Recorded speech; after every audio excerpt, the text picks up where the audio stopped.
Although he's already 47, this man still dreams of earning a college degree. So, he hires a private tutor to teach him at home. However, he shows no talent for studying, which drives the teacher crazy. He constantly scolds him and even urges him to give up. Just as the teacher is about to leave, he sees a group of men in black bowing respectfully to his student. It turns out this ordinary middle-aged student, actually Duke Pal, the number 2 man in the Chilson gang. He orders his men to escort the teacher home safely, then deals with the traitor within the gang. Unexpectedly, the traitor takes the teacher hostage. Duke Paul orders him to release the innocent man and agrees to a one-on-one duel. The moment he grabs the dagger, the teacher faints on the spot in terror. In the end, Duke Paul ends the fight with one powerful punch. Later, he waits outside the emergency room, telling his men to take good care of the teacher. While waiting, he quietly reviews basic English words, still preparing for the upcoming college exam. That night, Duke Paul meets with the gang leader, Mr. Sayo. CIO plans to retire and urges Duke Paul to give up his studies and take over the organization. Caught between duty, his dream, Duke Paul takes a drive alone to clear his head. On his way, he spots a high school boy on the overpass, railing, trembling all over. Duke Paul instantly realizes what's about to happen and rushes forward to stop him. In the critical moment, a truck speeds toward them. The driver swerves at the last second and narrowly avoids them. As Duke Paul sits up to check on the boy, another car suddenly crashes straight into him. When he regains consciousness in the hospital, he stumbles to a mirror and sees the boy he saved staring back at him. He thinks it's just a dream, until angry voices echo from outside the door. Duke Paul steps out and greets his men, but one of them, Kim, punches him hard in the face. The pain makes him realize this isn't a dream. It's real. Another underling, Han, yells, "Our boss passed away, trying to help this ungrateful, selfish jerk." Then they drag Duke Paul to the funeral and force him to apologize. Furious, Duke Paul shouts, "Why are you holding a funeral? For me? I'm not dead. I'm still alive." Han condemns him for insulting the dead and threatens to bury him alive until Mr. Sayo intervenes and stops them. Duke Pal rushes to the morgue, desperately trying to return to his own body, but fails. The doctor tells him, no one can come back from the dead unless time itself reverses. Those words spark an idea. Duke Pal returns to the pedestrian overpass to recreate what happened that night. But when he wakes up again, 3 days have already passed, and his leg is broken. He visits the cemetery only to find his body reduced to ashes. He lets out a deep sigh, completely lost. But strangely, the boy's spirit is nowhere to be found. He begins to worry that the boy can't come back because of him. Just then, a short-haired woman walks into the hospital room. Duke Paul assumes she's the boy's mom and greets her politely, but she snaps coldly. "Why do you keep causing trouble? Did your mom tell you to do this just to get the chairman's attention?" She sighs, saying she's exhausted from protecting him and his mom, then leaves in a hurry. Duke Paul is left confused, realizing the boy's life might be far more complicated. He thought to find out the truth. He opens the tablet and reads the boy's diary. That's when he learns how much the boy hates school and how he once wished to disappear from the world. The boy's name is Han, a victim of school bullying. The delinquents force him to steal and even use him as a target for archery practice. Every day feels like living in hell until he meets a boy named Seyuong in his new class. Han wants to be friends with Saikong, but the bullies spread rumors that he's a stalker and everyone starts avoiding him. After finishing the diary, Duke Paul smashes the tablet in anger. He vows to return to school to crush the bullies and make sure Han can live a normal life when he comes back. The next day, Duke Paul rings the doorbell at Han's house. A middle-aged woman answers, and from her tone and attitude, he realizes she's the maid. During small talk, he learns that Han is actually the illegitimate son of the OK construction chairman and that his mom, Ms. Song, is passed out drunk on the couch. The arrogant woman from last night turns out to be the chairman's secretary. To regain strength, Duke Pal devours all the food on the table, leaving the maid stunned. Annoyed by his messy hair, he goes to a barber shop and gets a clean, sharp haircut, then picks out some stylish clothes and plans to buy new study guides for the school. Yeah, but he has no idea which ones to choose. Just then, he accidentally bumps into a boy It's Seyuang, the very boy a Han has admired for so long. Seeking looks at him feeling that although this person looks exactly like a Han, his behavior is completely different, especially when they part ways. He tells Saikyong to go home early and not make his mom worry. Seek finds it strange. His tone sounds more like a father's than appears. Soon after, Duke Paul visits the hospital to remove his leg cast. He immediately throws himself in intense training to make this body stronger. Once he's ready, he returns to school, his heart filled with excitement. On the first day, he gets scolded by the PE teacher for not wearing a name tag. Instead of panicking, he confidently apologizes, leaving a strong impression. Inside the classroom, he politely asks some girls where his seat is. They tell him seats haven't been assigned yet and curiously watch the handsome stranger. They all feel like they've seen him before. When the teacher starts roll call, the class is shocked to discover that the new guy is actually Eon. The students grow uneasy, realizing they'll be spending another year with the stalker. As soon as the teacher leaves, a boy approaches Duke to provoke him. Duke Paul glances at his name tag and realizes his minute, the bully mentioned in Ehan's diary. Moments later, a group of delinquents drags him into a secluded spot, planning to teach him a lesson. But Duke Paul doesn't take them seriously. He even taunts them, daring everyone to attack at once. He strikes first, taking down a weaker guy, but struggles against a stronger one. He tries to rely on his gang fighting skills, yet this new body is too sluggish to react, and he fails to dodge Min's brutal blow. A gust of wind blows and Duke Paul unexpectedly encounters Ian's spirit. Ui begs him not to do anything with his body because no matter how hard he tries, he can't change his miserable life. Duke tries to encourage him to pull himself together, but Ahun suddenly vanishes into thin air. Later, Saikong wakes Duke, suggests he go to the nurse's office to treat his wound, but Duke Paul refuses. Saikong warns him that if he returns to class looking like that, everyone will avoid him just like before. Only then does Duke Paul reluctantly agree since the doctor isn't around. Seek tends to his wound himself. He asks why Duke Paul pretended not to know him at the bookstore. After all, they used to be good friends.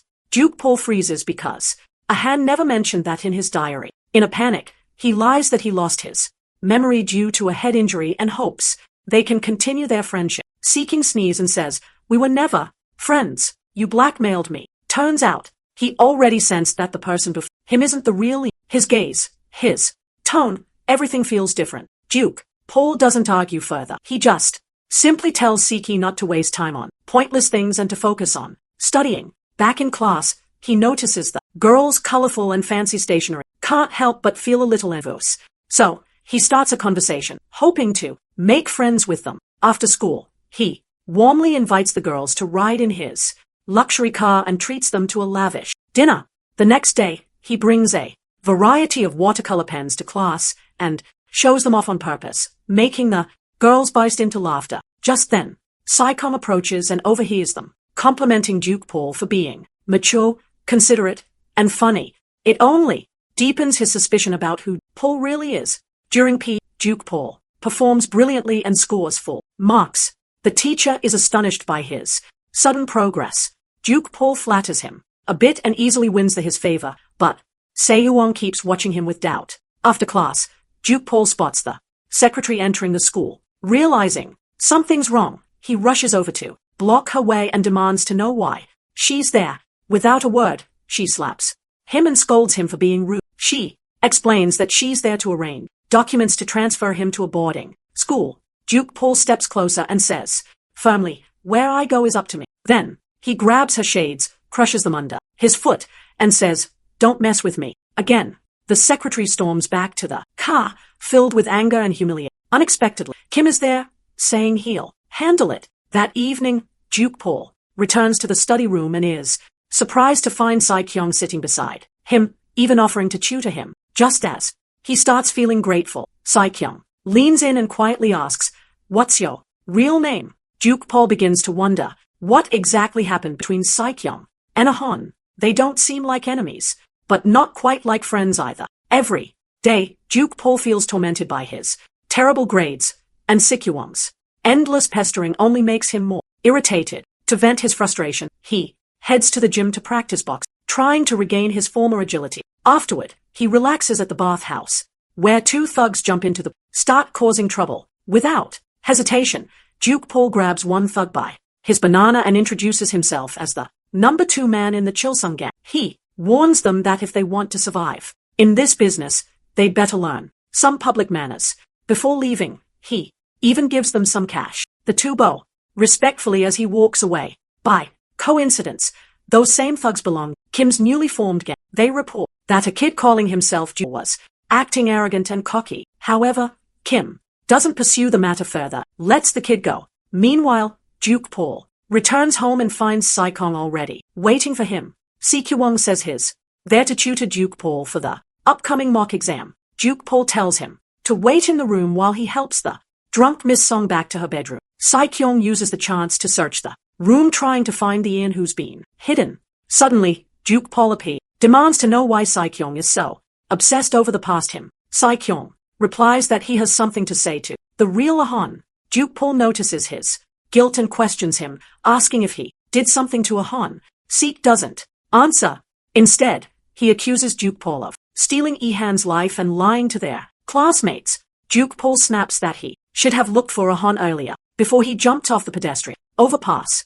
As Seo-won is about to press him further, a roar comes from downstairs. Ms. Song is extremely unstable and even slaps Duke Paul. He holds her trying to calm her down, but she complains that if she didn't have him, she would have succeeded as an actor. Duke holds her tightly again and whispers, "It's not too late and you can still go back." Before leaving, Seo-won secretly collects hair from Duke Paul and Ms. Song. Duke Paul happens to see the whole thing. He says bluntly that he's already dealing with studies, family, and school bullying every day, and doesn't want Saikong cause him more trouble. Just then, Seo-won gets a call from his father. He nervously explains that he's at a friend's place and promises to hurry home. Curfew. But when he gets home, his father angrily accuses him of lying. It turns out Mr. Choi had downloaded a tracking app on Si-kyung's phone a long time ago. He wants to know who Siki's friend is and whether he's a good kid. Si-kyung says his friend's name is Ahyun and that he studies hard. Choi reminds him that as the son of a prosecutor, he must never lie.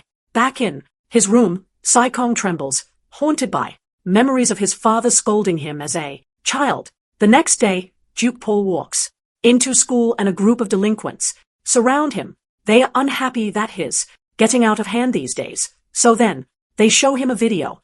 In the video, they cruelly tortured Hyun, even pouring milk all over him. Duke Paul burns with anger and crushes the phone. Minute tries to provoke him further, but Duke Paul coldly replies, "Let's see who gets beaten this time." Men's pissed off by his attitude and swings first, but to his surprise, Duke Paul kicks him away, then takes down the others one by one, even the biggest guy. Finally, he ends the fight with a powerful flying kick. Minute stunned asks, "Are you a gangster?" Duke Paul smiles and says he's the number 2 man in the Chilsum gang. Meanwhile, the homeroom teacher hopes Saikong will protect Ahan from being bullied. Before Saikong can answer, sees Duke riding Minute. The teacher rushes downstairs and yells at Minute for on his classmate again. Minute protests that he's the victim, but she doesn't believe him and quickly helps Ahan away. In the office, she proposes holding a disciplinary committee meeting for school violence and punishing the bad students. Given the track record of Minute, he could be expelled or forced to transfer. But Duke Paul doesn't want that, because he wants Minute to apologize to Ahan in person. So, he asks the teacher to let him handle Minute himself. Afterward, Duke Paul looks for Minute and finds him extorting 2 small students. He snatches the cash back and returns it to the victims, then orders the delinquents to come to school tomorrow every day. He wants to keep them by his side and continue to them up. Minute can't hold back and throws another punch, but Duke Paul easily subdues him again. The others immediately sit in a line, obedient. Duke Paul warns them never to skip school and to delete those videos. He'll bury them alive. And just like that, Duke Paul fulfills his first wish. Fully stop getting bullied at school. His second wish is to make friends. The third is to protect Ahan's mom. And the fourth is to get into college. But that last one is easily the hardest goal. All to create a better learning environment. Duke Paul tells Minute to come to class on time and not disturb others. During breaks, he stops Minute from picking on weaker students to avoid another beating, Minute has no choice but to do whatever Duke says. Meanwhile, Saikyong sends the 2 hair samples for testing. He asks Duke for copies of his family register and ID so the paternity test can be complete. Duke Paul cooperates, but he has no idea why. Saikyong is so obsessed with confirming who he really is.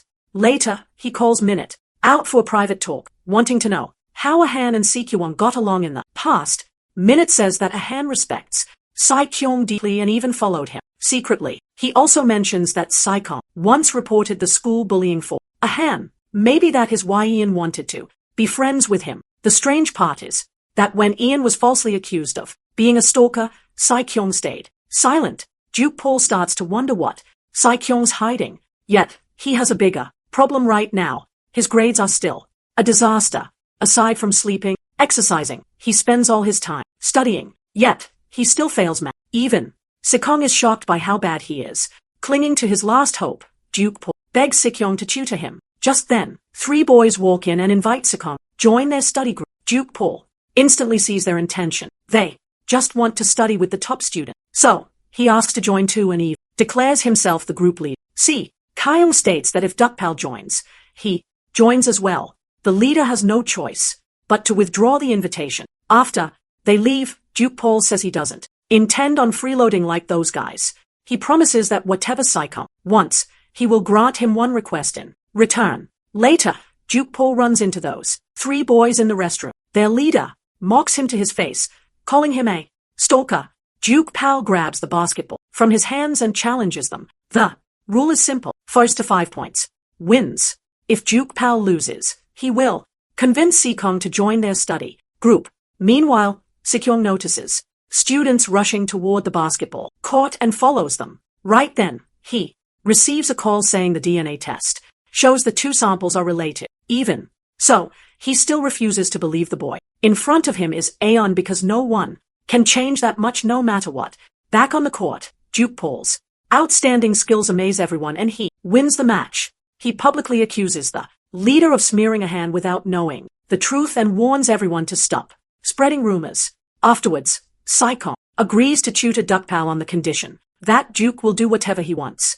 The 2 head to the study room where Saikyong creates a personalized study plan for him, but it doesn't take long before Duke Paul starts nodding off. To wake himself up, he suggests grabbing a drink. At the convenience store, he instinctively reaches for a bottle of alcohol. Seeing Saikyong's puzzled expression, he quickly explains he thought it was Sprite. Then Sekyong spots pineapple cake on the shelf, remembers the maid once said that he is severely allergic to pineapple, which can even close up his airway. Just then, Duke Paul suddenly grabs the cake, pays for it. Seek cautiously pushes cake toward him, trying to confirm whether he's really a ham. At the last second, guilt hits him and he stops. Duke, confused, Duke casually picks up a jelly and eats it, but it turns out to be pineapple flavored and he collapses, instantly, struggling to breathe. At the hospital, Saikyong becomes fully convinced this boy is not a Han. If a Han had lost his memory, the people around him would immediately tell him he is allergic to pineapple. Clearly, Duke Paul knows nothing about it, which proves his memory loss is a lie. The scene flashes back. A Han once came to Saikyong's house in despair, begging for help. Saikyong coldly refused, but he couldn't sleep for days because of the anxiety and pain. When he later met a Han at the bookstore, he was shocked to find that Ian seemed like a completely different person. He started to fear that his own coldness pushed a Han into something terrible. The thought nearly breaks him. Suddenly, Duke Paul sits upright and tells him firmly that he will see a Han again and will have the chance to apologize.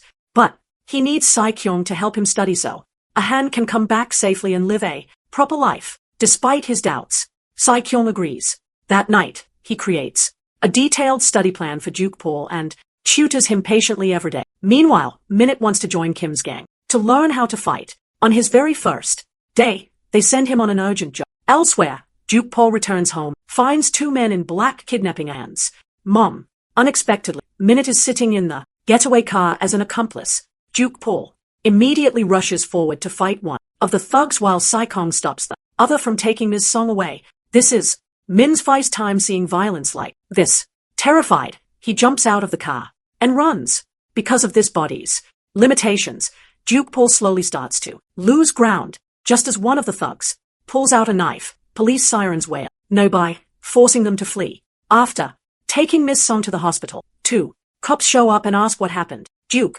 Paul instinctively pulls out some cash to smooth things over, then freezes. Realizing he is just a student, he suspects the secretary is behind everything, but telling the truth, expose Han as an illegitimate son. So, he says it was just some thugs causing trouble and withdraws the report. On the way home, Dukpal tells Saikyong, avoid running into his family at home, and to roll an egg around his noses.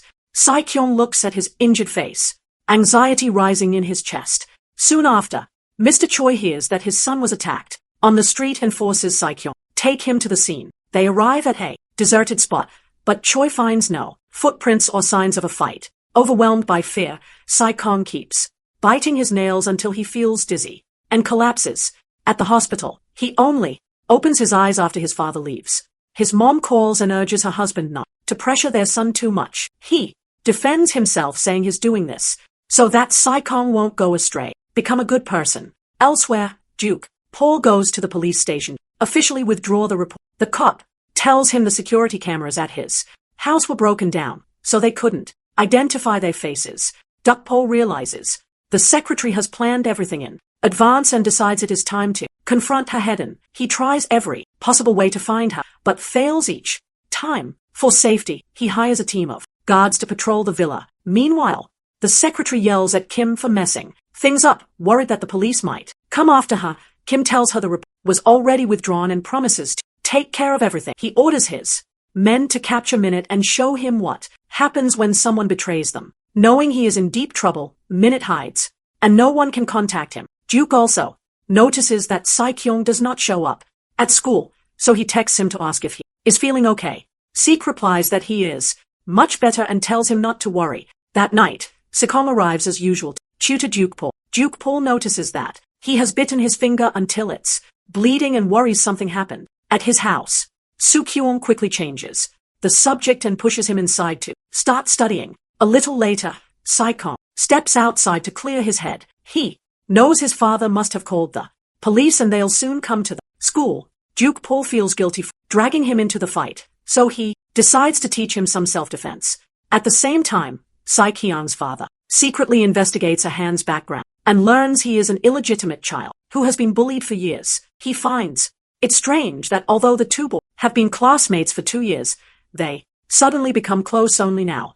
On the way back to Duke Pal's house, Saikyong keeps practicing the moves Duke taught him. Suddenly, he sees Minute wandering nearby, but chooses to ignore him. Minute cannot hold back his curiosity